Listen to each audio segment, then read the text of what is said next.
আসসালামু আলাইকুম প্রিয় দর্শক, আমি হাসিব মারজান আপনাদের সবাইকে আমন্ত্রণ জানাচ্ছি চ্যানেল আই সংবাদে। আর বিস্তারিত সংবাদের শুরুতেই জানিয়ে দিচ্ছি ফ্রেশ আটা ময়দা সুজি সংবাদ শিরোনামগুলো।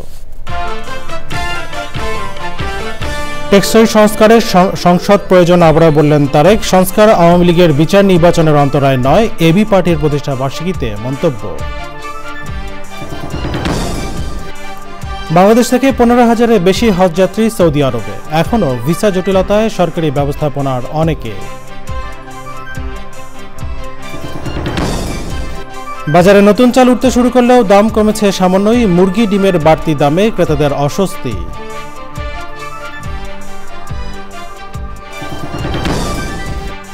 এবং পাদুকার ভৈরব ব্র্যান্ড তৈরিতে সরকারি পৃষ্ঠপোষকতা নীতি সহায়তার তাগিদ, প্রশিক্ষণ ও দীর্ঘমেয়াদী পরিকল্পনায় গুরুত্বারোপ।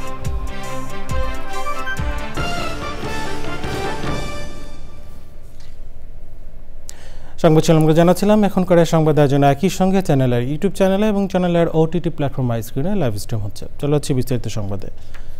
আওয়ামী লীগের বিচার দলটির রাজনীতি নিষিদ্ধের দাবিতে বিকাল 3টায় রাজধানীর বায়তুল মোকাররম মসজিদ এলাকায় সমাবেশ করবে জাতীয় নাগরিক পার্টি এনসিপি। ঢাকা মহানগর শাখার এই আয়োজনে কেন্দ্রের নেতারাও বক্তব্য রাখবেন। এই মুহূর্তে সেখানে আছেন তাফিল ইসলাম, আমরা সরাসরি যাচ্ছি তার কাছে। তাফিমুল, এনসিপির সমাবেশ ঘিরে প্রস্তুতি কেমন দেখছেন, আর নেতাকর্মীরা কি সমাবেশ স্থলে আসতে শুরু করেছেন?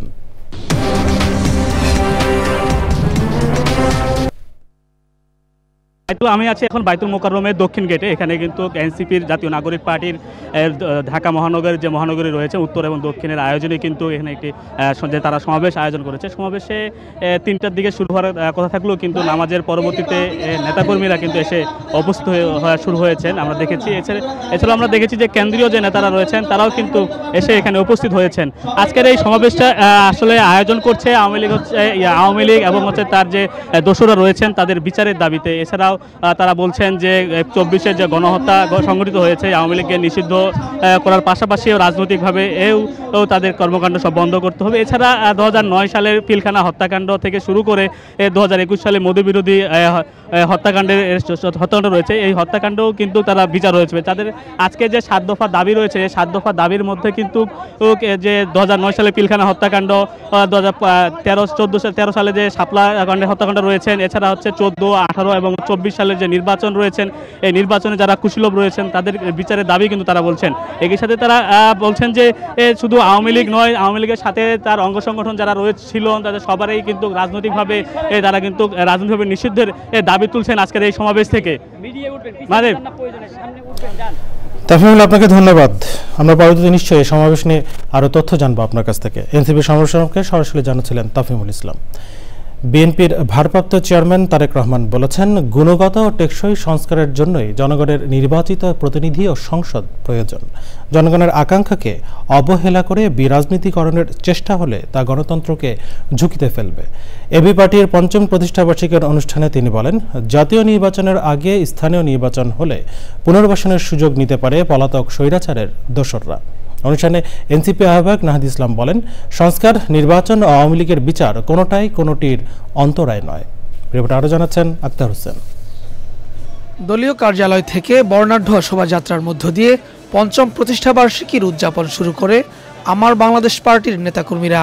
পরে জাতীয় প্রেস ক্লাবে কেক কাটেন বিভিন্ন রাজনৈতিক দলের শীর্ষ নেতারা। সংস্কার ও নির্বাচন প্রশ্নে রাজনৈতিক দলগুলোর মধ্যে বিভেদ কমিয়ে দেশ ও জাতির কল্যাণে সমঝোতার ভিত্তিতে কাজ করার কথা বলেন নেতারা। আমরা যদি এই সুন্দর একটা সংস্কার, বিচার এবং দেশের একটা সার্বিক পরিস্থিতির পর একটা সুন্দর নির্বাচনে যদি আমরা যেতে পারি, তাহলে ইনশাআল্লাহ বাংলাদেশ একটা নতুন অধ্যায়ে প্রবেশ করবে এবং সেটা আমাদের জন্য একটা সুন্দর স্বপ্ন এবং সফল বয়ে আনবে। আস্থা ও বিশ্বাসের জায়গা যদি অর্জন না হয়, তাহলে শান্তিপূর্ণ ক্ষমতা হস্তান্তরের যেই সংস্কৃতি সেটি বাংলাদেশে আমরা চালু করতে পারবো না। আমরা আশা করব যে এবারে গণ অভ্যুত্থানের মধ্য দিয়ে যে জাতীয় ঐক্যমত এবং জনগণের আকাঙ্ক্ষা তৈরি হয়েছে, সেই আকাঙ্ক্ষার প্রতি সবাই শ্রদ্ধাশীল থেকে আমরা বাংলাদেশে শান্তিপূর্ণভাবে ক্ষমতা হস্তান্তরের একটি সাংবিধানিক প্রক্রিয়া এবং একটি রাজনৈতিক সংস্কৃতি তৈরি করতে পারবো। লন্ডন থেকে ভার্চুয়ালি যোগ দিয়ে সংস্কার বিষয়ে অন্তর্বর্তী সরকারের সময়ক্ষেপণ নিয়ে প্রশ্ন তোলেন বিএনপির ভারপ্রাপ্ত চেয়ারম্যান তারেক রহমান। নির্বাচনের সুনির্দিষ্ট রোডম্যাপ ঘোষণার আহ্বান জানান তিনি। জাতীয় নির্বাচন অনুষ্ঠান নিয়ে অবজ্ঞাসূচক বক্তব্য, মন্তব্য কিন্তু পলাতক স্বৈরাচারকেই আনন্দ দেয়। দেশের প্রতিটি রাজনৈতিক দল সংস্কারের পক্ষে, তারপরেও সংস্কার নিয়ে অন্তর্বর্তীকালীন সরকার কেন এত সময় ক্ষেপণ করছেন, এ নিয়েও জনগণের মনে ধীরে ধীরে প্রশ্ন বেড়েই চলেছে। রাজনৈতিক দলগুলোকে অবজ্ঞা এবং জনগণের রায়কে অবহেলা করে বিরাজনীতিকরণকে উৎসাহিত করা হলে সেটি শেষ পর্যন্ত গণতন্ত্রকেই ঝুঁকির মধ্যে কিন্তু ফেলে দেবে। দ্রুত নির্বাচনের রোডম্যাপ ঘোষণা করে বিতর্কের অবসান ঘটাতে অন্তর্বর্তী সরকারের প্রতি আহ্বান জানিয়েছেন রাজনৈতিক দলগুলোর নেতারা। Akhtar Hossain, Channel I, Dhaka. এখন পর্যন্ত বাংলাদেশ থেকে 15,000-এর বেশি হজযাত্রী সৌদি আরবে পৌঁছেছেন। ভিসা জটিলতায় সরকারি ব্যবস্থাপনার কিছু হজযাত্রী এখনও সৌদি আরব যেতে পারেননি। ঢাকা হজ অফিস বলছে, ভিসার জটিলতা নিরসনে কাজ করছে সৌদি আরবে বাংলাদেশ হজ মিশন। চক্রমালিথার রিপোর্ট। রংপুরের অবসরপ্রাপ্ত ব্যাংক কর্মকর্তা শফিকুজ্জামানের হজে যাওয়ার ফ্লাইট ছিল 29 এপ্রিল। স্ত্রীর ভিসা না পাওয়ায় এখন পর্যন্ত হজ ফ্লাইটে উঠতে পারেননি স্বামী স্ত্রী দুজনই। এখন পর্যন্ত সৌদি আরব যে যেতে পারবো এরকম কোনো আশ্বাস, শুধু আশ্বাসই পাচ্ছি, কিন্তু বাস্তব কোনো উদ্যোগ আমরা লক্ষ্য করছি না। সরকারি ব্যবস্থাপনার হজযাত্রীদের ভিসা না হওয়ায় বিব্রত ঢাকা হজ অফিস। আমাদের যেটা বাকি ছিল এর মধ্যে আমরা ইতিমধ্যে 5টি ভিসা পেয়েছি। বাকি যে 13টি ভিসা রয়েছে আমরা কিছুক্ষণ আগে আমি সৌদি আরবে আমাদের কনসাল হজের সঙ্গে কথা বলেছি। এখন পর্যন্ত বেসরকারি হজযাত্রীদের হজযাত্রা নিয়ে কোনো অভিযোগ আসেনি, তারা যাচ্ছেন নির্বিঘ্নে। আমরা ভিসা প্রতিনিয়ত পাচ্ছি, আমরা আশা করছি এই সমস্যাও থাকবে না এবং নিবন্ধিত সকল হজযাত্রী এবছর সুন্দরভাবে হজ পালন করবেন ইনশাল্লাহ। বিমান Bangladesh airlines, Saudi Arabian airlines এবং নাস এয়ারের চেকিং এবং ইমিগ্রেশন এখন হচ্ছে আশকোনা হজ ক্যাম্পে, যে কারণে হজযাত্রীদের ভোগান্তি অন্যবারের তুলনায় কিছুটা কম।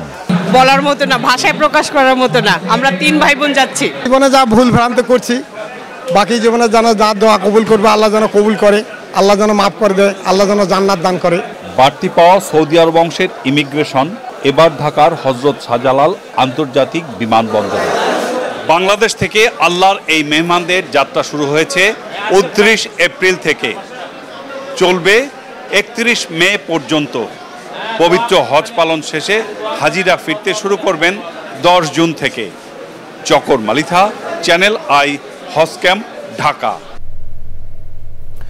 বাজারে নতুন চাল উঠতে শুরু করলেও দাম কমছে সামান্যই। ব্যবসায়ীরা বলছেন, কয়েকদিনের মধ্যে চালের দাম আরও কমতে পারে।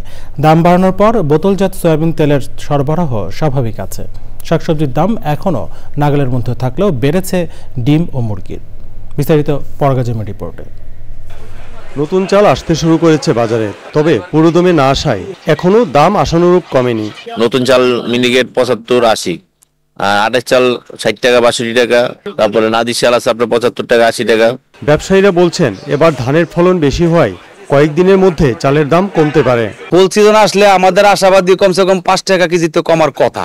সব চাইলে যেটা 60 টাকা বিচ্ছি, এটা 55 আসার কথা। হয়তো 1 টাকা বেশি হতে পারে, 1 টাকা কম হতে পারে, এটা আমার একটা আশাবাদী আর কি। লিটারে 14 টাকা বাড়ানোর পর বাজারে বোতলজাত সয়াবিন তেলের সরবরাহ স্বাভাবিক। তেলের এখন কোনো ক্রাইসিস নাই, এখন আমরা পাইতেছি, কাস্টমারও আমরা দিতে পারতেছি পুরোপুরি। ডাল, চিনি, আদা, রসুনের দাম স্থিতিশীল, তবে পেঁয়াজ বিক্রি হচ্ছে 60 টাকা কেজি দরে। তো জিনিস পণ্য আগে থেকে কমে আসছে, আর কিছু আগের মতো অবস্থানে আছে, শুধু পেঁয়াজটা একটু বাড়ছে, ওই জায়গায় আছে। অস্বাভাবিক কিছু না, না অস্বাভাবিক কিছু না। পেঁয়াজ আগের তুলনায় ভালো, কোনো ইয়া নাই, একবারে পরিপূর্ণ পেঁয়াজ আসছে। সবগুলো আইটেমে ঠিক আছে, পেঁয়াজের দামটা একটু দুর্গটি আর কি বর্তমানে, আগের চেয়ে একটু বেশি আছে। আগে যেমন রমজানে আমরা 40-35 টাকা এরকম, এখন 60 টাকা। গত সপ্তাহের তুলনায় বাজারে সোনালী মুরগির দাম কেজিতে বেড়েছে 30 থেকে 40 টাকা। গত সপ্তাহে ছিল 280-70 দাম বেড়ে গেছে এই সপ্তাহে, কারণটা তো মুরগি আমদানি কম। ডিমের দাম প্রতি ডজনে 10 টাকা বেড়ে হয়েছে 130 টাকা। প্রায় সব ধরনের সবজির দাম 60 থেকে 70 টাকা কেজি, তবে পেঁপে, সজনে ও কাঁকরোলের দাম বেশি। Parag Azim, channel I, Dhaka. পাদুকায় ভৈরব ব্র্যান্ড তৈরিতে সরকারি পৃষ্ঠপোষকতা ও নীতি সহায়তা জরুরি বলছেন সংশ্লিষ্টরা। কিশোরগঞ্জের ভৈরবে পাদুকা শিল্পের শ্রম ও পরিবেশগত মান বিষয়ক মাল্টি স্টেক হোল্ডার কনসালটেশন শীর্ষক মতবিনিময় সভায় এ শিল্পের অগ্রযাত্রায় সব পক্ষের সচেতনতা ও কার্যকর উদ্যোগের পাশাপাশি শ্রমিকদের প্রশিক্ষণ ও দীর্ঘমেয়াদী পরিকল্পনায় গুরুত্ব আরোপ করেন বক্তারা। আব্দুল করিমের ভিডিওচিত্রে আফরোজা হাসির রিপোর্ট। পাদুকা শিল্পে দেশের যেমন রয়েছে ঐতিহ্য, তেমনই রয়েছে উন্নত কাঁচামাল ও বিপুল সম্ভাবনা। পাদুকা রপ্তানি করে অর্জিত হচ্ছে বিপুল বৈদেশিক মুদ্রাও।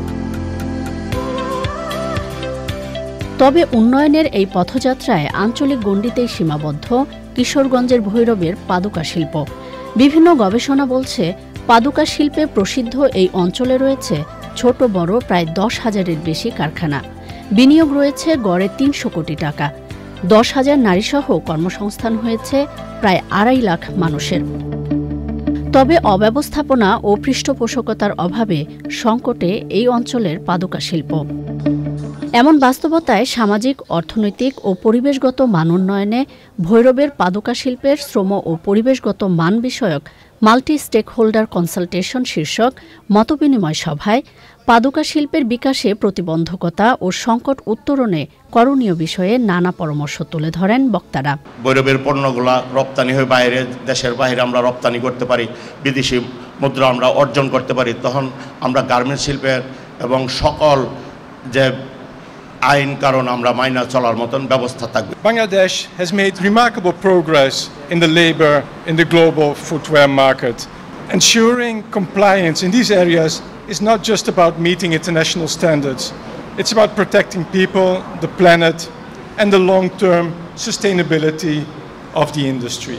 পাদুকা শিল্পে আমাদের এই যে শ্রমিকদের জন্য আইনের বাস্তবায়ন দরকার, তো এই শিল্পের শ্রমিকদের জন্য আসলে মাতৃত্বকালীন সুরক্ষাটা যেন 6 মাস করা হয়, সেই বিষয়ে সুনির্দিষ্ট প্রস্তাবনা এবং আমরা দাবি রাখতে চাই। আইডি কার্ডের কথা বলেছি, ডে কেয়ার সেন্টারের কথা বলছি, মেয়েদের আলাদা টয়লেটের কথা বলছি, তারপরে বেতন সমমজুরির কথা বলেছি।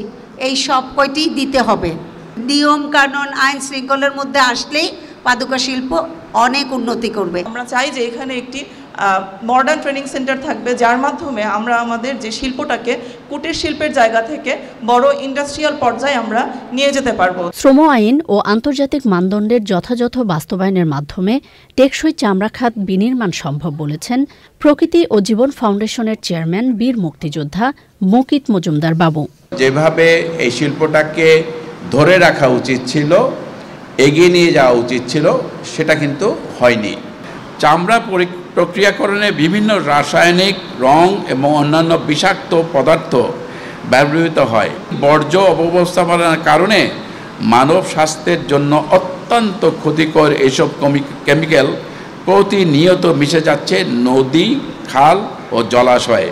এতে সাধারণ মানুষের স্বাস্থ্য ঝুঁকি যেমন বাড়ছে, তেমনি জল জীববৈচিত্র্য সহ পরিবেশ ও প্রতিবেশের মারাত্মক ক্ষতি হচ্ছে। চামড়া শিল্পের ক্ষতিকর প্রভাব মোকাবিলায় গাছ লাগানোর একটি টেকসই ও কার্যকর পদক্ষেপ যেটা আমাদের নিতে হবে। এই শিল্পের উন্নতি করতে হলে শুধু মালিক পক্ষ তারাই না, যারা জড়িত এর সাথে তাদেরও কিন্তু এগিয়ে আসতে হবে।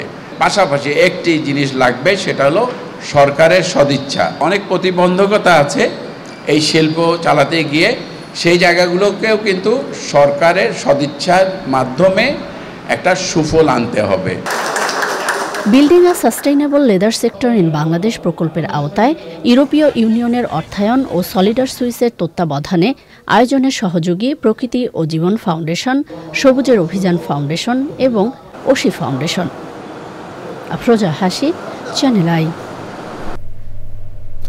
দেখছেন চ্যানেলের সংবাদ। এ পর্যায়ে নিচ্ছি বিরতি, আর বিরতির পর জানিয়ে ফিরে এলাম বিরতির পর। স্বাগত আর একবার চ্যানেল আই সংবাদে। গুচ্ছ পদ্ধতিতে 19টি সরকারি বিশ্ববিদ্যালয়ে স্নাতক প্রথম বর্ষের সমন্বিত ভর্তি পরীক্ষা শুরু হয়েছে সারা দেশে। এর অংশ হিসেবে রবীন্দ্র বিশ্ববিদ্যালয় তত্ত্বাবধানে সিরাজগঞ্জের শাহজাদপুরে ভর্তি পরীক্ষা হয়েছে। শুক্রবার দ্বিতীয় দিন বি ইউনিট মানবিক অনুষদের ভর্তি পরীক্ষায় শাহজাদপুর শহরের শাহজাদপুর ইব্রাহিম পাইলট বালিকা উচ্চ বিদ্যালয় এবং সরকারি মডেল পাইলট উচ্চ বিদ্যালয় কেন্দ্রে 1887 জন পরীক্ষার্থী অংশ নেন। দেশের বিভিন্ন স্থান থেকে আসা পরীক্ষার্থী এবং অভিভাবকদের শাহজাদপুরের বিভিন্ন সংগঠনের পক্ষ থেকে স্বাগত জানানো হয়। রবীন্দ্র বিশ্ববিদ্যালয় প্রতিষ্ঠায় অন্যতম ভূমিকা পালনকারী শিক্ষাবিদ প্রফেসর নাসিমউদ্দিন মালিথা পরিষদের তথ্য কেন্দ্র থেকে পরীক্ষার্থীদের নানা রকম তথ্য দিয়ে সহযোগিতা করা হয়েছে। পরীক্ষা সুষ্ঠুভাবে সম্পন্ন হওয়ায় সকলের প্রতি কৃতজ্ঞতা জানিয়েছেন বিশ্ববিদ্যালয়ের উপাচার্য professor doctor SM. Hasan Talukdar. দেশে নবায়নযোগ্য শক্তির ভবিষ্যৎ গড়তে নীতিমালা সংস্কারের দাবিতে ময়মনসিংহে মানববন্ধন হয়েছে। দেশকে শতভাগ নবায়নযোগ্য শক্তির দিকে দ্রুত এগিয়ে নিতে এই আয়োজন করা হয়।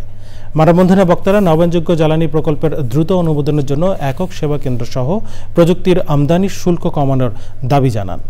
স্থাপন অন্যচিত্রের নেতৃত্বে coastal livelihood and environmental action network এবং Bangladesh working group on ecology and ডেভেলপমেন্টের সহযোগিতায় মানববন্ধনে বিভিন্ন প্রতিষ্ঠানের শিক্ষার্থীরা অংশ নেন।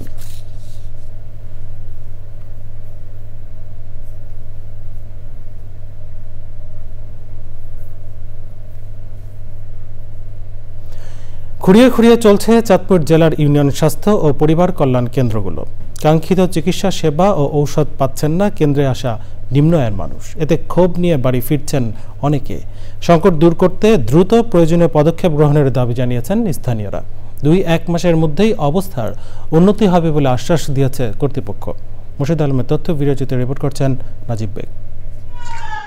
চাঁদপুরে 82টি ইউনিয়ন স্বাস্থ্য ও পরিবার কল্যাণ কেন্দ্র থাকলেও একটিতেও নেই মেডিকেল অফিসার, উপসহকারী কমিউনিটি মেডিকেল অফিসার এবং পরিবার কল্যাণ পরিদর্শিকার অর্ধেকের বেশি পদ শূন্য। যারা আছেন নিজ কর্মস্থলে দায়িত্ব পালনের পাশাপাশি একাধিক শূন্য পদের বিপরীতে অতিরিক্ত দায়িত্ব পালন করতে হচ্ছে। ফলে কয়েকটি ইউনিয়ন স্বাস্থ্য ও পরিবার কল্যাণ কেন্দ্র সপ্তাহে 3 অথবা অধিক সময় বন্ধ থাকছে।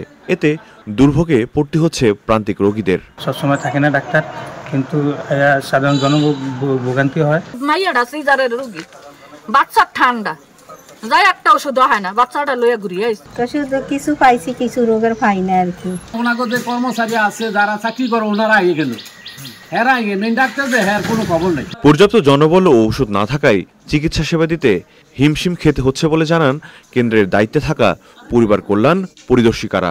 একজন জনবল থাকার কথা, সেখানে মাত্র আমরা একজন আর একজন আয়া, এই দুজন দিয়ে আমার পুরোটা অফিস চালাতে হইতেছে। যতগুলা সেবা আছে সবগুলা আমি ক্লিনিকের যেগুলো সেগুলো আমি একা দিচ্ছি, তারপরে এসএসসিএমও যে সেবাগুলো দিত সেগুলো আমি দিচ্ছি। সবগুলা সেবা একা একজনের পক্ষে দেওয়াটা আসলেই কঠিন। আগামী 2-1 মাসের মধ্যেই অবস্থার উন্নতি হবে বলে জানিয়েছে কর্তৃপক্ষ। এক একজন 2-3টা ইউনিয়ন স্বাস্থ্য পরিবার কল্যাণ কেন্দ্রের নিজ দায়িত্বের অতিরিক্ত হিসেবে দায়িত্ব পালন করার কারণে সে তার মূল সেবা কেন্দ্রে সার্বক্ষণিক অবস্থান করে সেবা দিতে পারতেছে না। প্লাস ওষুধের স্বল্পতা, কন্ট্রাসেপটিভসের স্বল্পতা, রেজিস্টার নাই, ফলে আমরা আমাদের কার্যক্রম চালাতে খুবই হিমশিম খাচ্ছি। প্রান্তিক জনগণের মৌলিক অধিকার স্বাস্থ্যসেবা নিশ্চিতে দ্রুত প্রয়োজনীয় পদক্ষেপ গ্রহণ করবে সরকার, এমনটাই দাবি সবার। নাজিব বেগ, চ্যানেল আই। গাজা ইসরায়েলি হামলায় বৃহস্পতিবার অন্তত 31 জন নিহত হয়েছে। শুক্রবার ভোরেও হতাহত হয়েছে বেশ কয়েকজন। ইসরায়েলের প্রধানমন্ত্রী বেনিয়ামিন নেতানিয়াহু বলেছেন, ইসরায়েলি বন্দীদের নিরাপদে প্রত্যাবর্তন নয়, গাজা যুদ্ধের মূল লক্ষ্য শত্রুদের উপর বিজয়। গাজা স্বাস্থ্য মন্ত্রণালয়ের হিসাবে ইসরায়েলি হামলায় এখন পর্যন্ত কমপক্ষে 52,418 জন ফিলিস্তিনি নিহত হয়েছেন। তবে বেসরকারি হিসাবে এই সংখ্যা অনেক বেশি।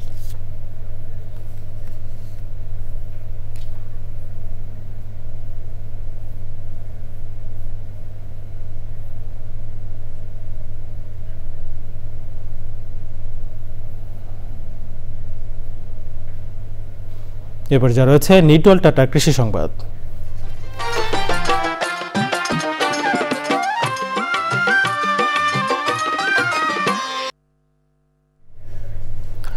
জৈব সার উৎপাদন করে সারা ফেলেছেন মৌলভীবাজারের এক নারী উদ্যোক্তা। প্রাকৃতিক উপকরণ ব্যবহারের মাধ্যমে জৈব সার উৎপাদন করে পরিবারের সচ্ছলতা এনেছেন তিনি। পাশাপাশি এই সার এলাকার কৃষকের চাহিদাও পূরণ করছে। মৌলভীবাজার থেকে এম.এস. আলমের তথ্য, ভিডিওচিত্রে আলমুকসিদের রিপোর্ট। মৌলভীবাজারের বড়লেখা উপজেলার রতুলি গ্রামের সালেহা বেগম কৃষি বিভাগ থেকে প্রশিক্ষণ নিয়ে শুরু করেন জৈব সার উৎপাদন। 2 বছরের মধ্যেই ট্রাইকো কম্পোস্ট ও ডার্মি কম্পোস্ট উৎপাদনের পর আর পেছনে ফিরে তাকাতে হয়নি তাকে। জৈব সার কি জিনিস আমরা তো চিনছি না, পরে তো আমরা সারেনে ট্রেনিং দেওয়াইছেন, দেওয়ার পরে আমরা জৈব সার কি জিনিস আমরা শিখছি।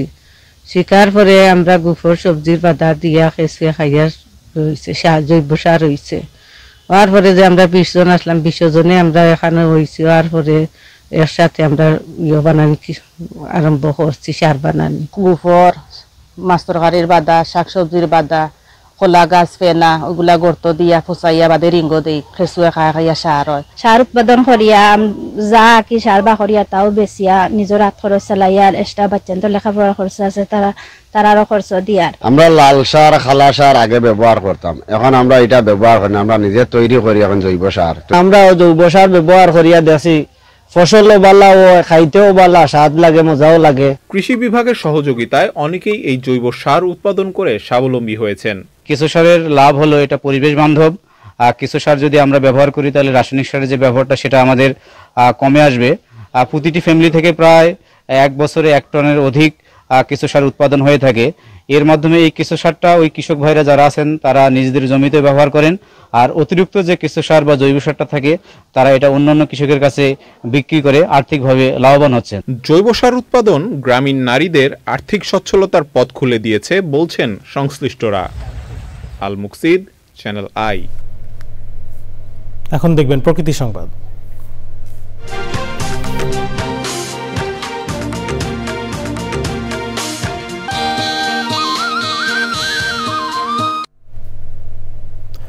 আধুনিকতার ছোঁয়ায় হারিয়ে যেতে শুরু করেছে গাজীপুরের ঐতিহ্যবাহী মাটির তৈরি ঘর। কনকনে শীতে ঘরের ভেতর উষ্ণ পরিবেশ আর গরমকালে স্বাভাবিক তাপমাত্রা বিরাজ করায় মাটির ঘরগুলো ছিল আরামদায়ক। তবে কালের বিবর্তনে মাটির ঘরের অস্তিত্ব বিলীনের পথে। মাটির বদলে গড়ে উঠছে ইট পাথরে নির্মিত দালান। গাজীপুর থেকে মাসুদ পারভেজের ভিডিও চিত্রে আফরোজা হাসির রিপোর্ট। উপকরণ সহজলভ্যতা আর কম খরচের কারণে মাটির ঘর নির্মাণে আগ্রহী ছিল মানুষ। এঁটেল বা আঠালো মাটি দিয়ে নির্মিত 12 থেকে 15 ফুট উঁচু দেয়ালের ওপর বসানো হতো কাঠ বা বাঁশের সিলিং। তার উপর দেওয়া হতো খড় অথবা টিনের ছাউনি। শুধু একতলাই নয়, মাটি দিয়ে তৈরি করা হতো দোতলা বাড়িও। একসময় গাজীপুরের কালিয়াকৈর, কালীগঞ্জ, কাপাসিয়া, শ্রীপুর ও সদর উপজেলার বিভিন্ন অঞ্চলে দেখা যেত মাটির ঘর। শীতের দিনে ঘরটা থাকে গরম, আর গরমের দিনে থাকে ঠান্ডা। যারা নতুন বাড়ি তৈরি করে তাদের মাটির ঘর তৈরি করে না তেমন একটা, যার কারণে আমাদের গাজীপুরে তেমন মাটির ঘর আস্তে আস্তে বিলীন হয়ে যাচ্ছে। মাটির ঘর বানানোর অনেক খরচ পড়ে, কারিগর নাই, তারপরে লেপতে ধুইতে পুষতে মানুষের কষ্ট হয়, মাটি পাওয়া যায় না। শীত কিংবা গরম সব মৌসুমে আরামদায়ক এই মাটির ঘর সময়ের পরিক্রমায় এখন বিলুপ্ত প্রায়। মাটির ঘর যদি আমরা আবার সংরক্ষণ করতে পারি তাহলে আমাদের এই যে তাপ দাহ বা এই যে হিটওয়েভ, এটা থেকে আমরা রক্ষা পাইতাম। গ্রামীণ সংস্কৃতি ও ঐতিহ্য ধরে রাখতে গরিবের এসে খ্যাত মাটির ঘর সংরক্ষণের তাগিদ সংশ্লিষ্টদের। আফরোজা হাসি, প্রকৃতি ও জীবন ডেস্ক, চ্যানেল আই। জানাবো খেলার খবর।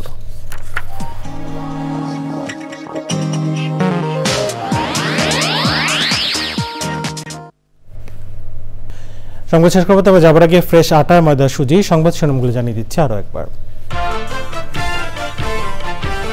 টেকসই সংস্কারে সংসদ প্রয়োজন আবারও বললেন তারেক। সংস্কার আওয়ামী লীগের বিচার, নির্বাচনের অন্তরায় নয়, এবি পার্টির প্রতিষ্ঠা বার্ষিকীতে মন্তব্য।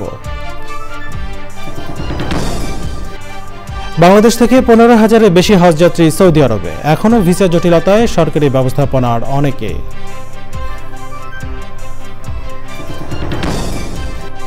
বাজারে নতুন চাল উঠতে শুরু করলেও দাম কমেছে সামান্যই। মুরগি, ডিমের বাড়তি দামে ক্রেতাদের অস্বস্তি।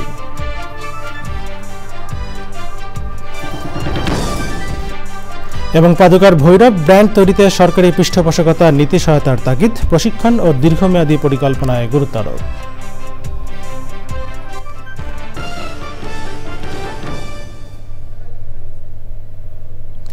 চ্যানেলের সর্বশেষ সংবাদ জানতে ভিজিট করুন চ্যানেলটি-online.com-এ। যুক্ত থাকুন আমাদের সোশ্যাল মিডিয়া প্ল্যাটফর্মগুলোর সাথে।